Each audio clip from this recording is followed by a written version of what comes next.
Hi, my name is Mateo Rael. This is my demonstration speech for public speaking. I wanted to kind of do this a little bit different, not the way I envisioned doing my demonstration speech. But my subject of focus is going to be not only the most popular sport in America, but actually the most popular thing in America, and that is football. It's crazy how football has just completely blown up with its popularity recently. And then now with the studies with CTE, brain injuries, and football related injuries, it's definitely been a sport that's come under a lot of scrutiny. So, my focus as a football coach that I want to get across in this demonstration speech, because I feel it's much too easy to teach the proper way how to block or the proper way how to tackle.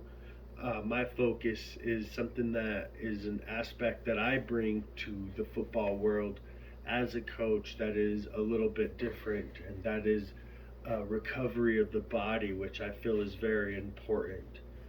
That's important for two aspects. In the immediate aspect, the best ability that a player can give me is availability.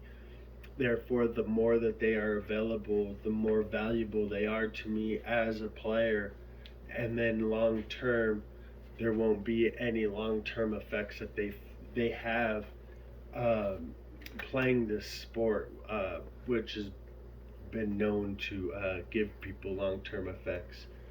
And so I really wanted to focus on the recovery of football and playing the sport. And this isn't something that you want to do after a game only, or after a practice only, or maybe after a major collision. This is something that you want to do from day one of putting on a helmet.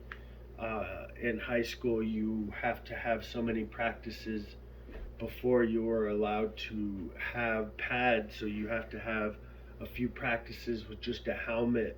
And starting then, once you put that helmet on, that added weight on your spine, the strain that your spine intakes, is when you might want to start thinking about these three steps of recovery uh, to help you with this physical game that we are playing. And so the very first step that I wanted to get into is you want to massage the back of your head and your neck, as well as your shoulders, kind of where the base of your neck is.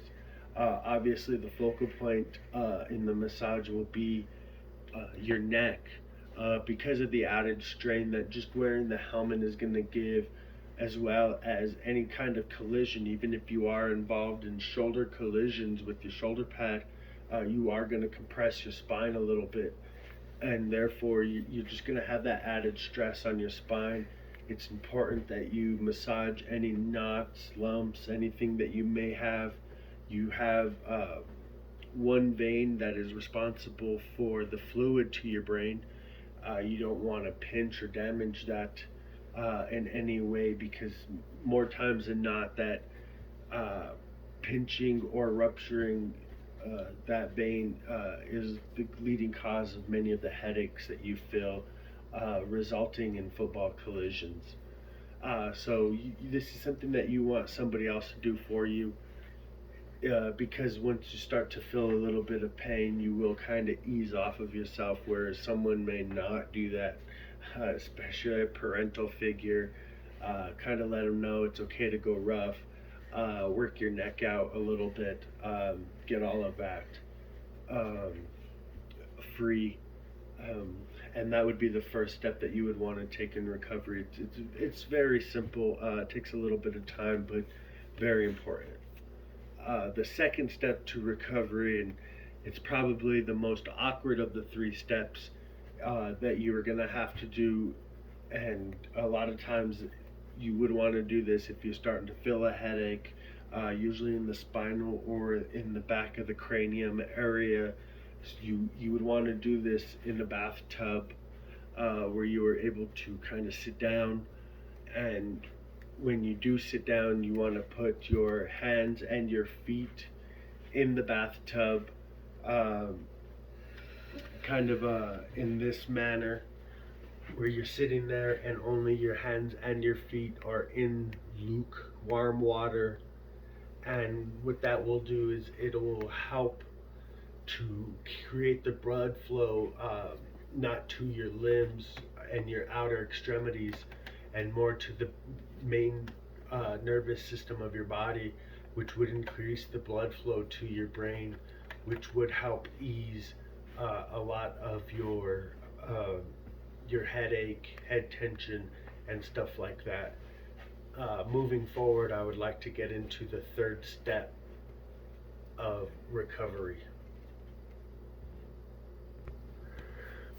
Now, the third step, and most importantly, is the way that you would rest. Rest is the most importantly. Obviously, you want to have a lot of sleep, but the way you sleep is very important. And so I have my son here demonstrating one way that is a very ideal way for a side sleeper to sleep. And what this setup does, is it keeps the spine straight, allows maximum oxygen for your brain, therefore allows maximum recovery when playing. And the trick here is it's a 3-pillow setup. You have a pillow here at your knees. You have a pillow here right below your stomach area, and then obviously the pillow that you sleep on. And what that does is it'll keep the spine straight from the cranium all the way down. And when your spine is straight, that'll help with your breathing at night. That'll help you get the rest that you need. Make sure your brain receives the oxygen it needs, which will help with recovery.